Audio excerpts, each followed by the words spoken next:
প্রিয় দর্শক, বাংলাদেশ ম্যাচের ভেন্যু নিয়ে সতর্ক অবস্থানে রয়েছে আইসিসি। প্রায় এক সপ্তাহ আগে টি-20 বিশ্বকাপের পর্দা উঠলেও এখনও মাঠে নামেনি টিম বাংলাদেশ। শনিবার 8 জুন ভোরে শ্রীলঙ্কার বিপক্ষে ম্যাচ দিয়ে বিশ্বমঞ্চে অভিযান শুরু করবে টাইগার বাহিনী। এছাড়া গ্রুপ পর্বে নিজেদের দ্বিতীয় ম্যাচে আগামী 10 জুন টাইগারদের প্রতিপক্ষ দক্ষিণ আফ্রিকা। বাংলাদেশ সময় রাত 8:30টায় নিউ ইয়র্কের নাসাউ কাউন্টি ইন্টারন্যাশনাল ক্রিকেট স্টেডিয়ামে প্রোটিয়াদের মুখোমুখি হবে শান্ত লিটনরা। তবে শক্তিমত্তার বিবেচনায় এটি বাংলাদেশের জন্য বেশ কঠিন একটা ম্যাচ।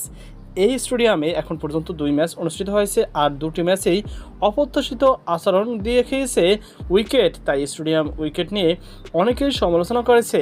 এমনকি ইন্টারন্যাশনাল ক্রিকেট কাউন্সিল আইসিসি এ নিয়ে অসন্তুষ্টি জানিয়েছে।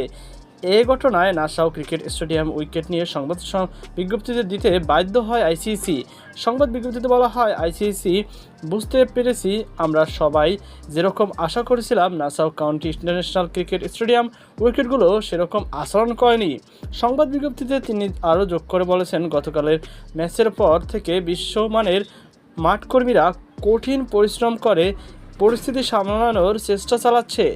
এই বিন্দুতে পরের ম্যাচগুলো যাতে সম্ভাব্য সেরা উইকেট দেওয়া যায়, এজন্য যদি সেটা সম্ভব না হয় তবে কী করণীয় তা এখনও জানায়নি ইন্টারন্যাশনাল ক্রিকেট কাউন্সিল তথা আইসিসি।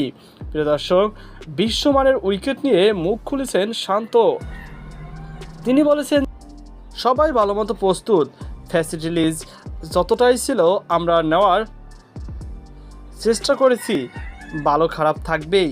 এরপর যতটা ভালো নেওয়া যায় প্র্যাকটিসে থেকে ততটা নেওয়ার চেষ্টা করেছি। আমার মনে হয় সবাই খুব ভালো মতো প্রস্তুত আছে। লঙ্কাদের বিপক্ষে উইকেট কেমন হতে পারে এমন প্রশ্নের জবাবে শান্ত আরও বলেন, এই উইকেটটা নিয়ে আমার মনে হয় না খুব বেশি চিন্তার কিছু আছে। যার যেই ম্যাচে খেলার অ্যাবিলিটি আছে, স্কিল আছে, সেই স্কিলের উপর বিশ্বাস করেই খেলতে হবে। টাইগার দলপতি আরও বলেন, এই কন্ডিশনে কিভাবে আমরা ভালো শুরু করতে পারি এটা খুবই গুরুত্বপূর্ণ।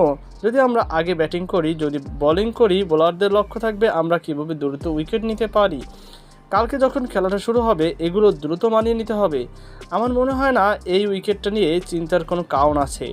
যার যে সামর্থ্য আছে সেই সামর্থ্য কাজে লাগানো খুবই গুরুত্বপূর্ণ।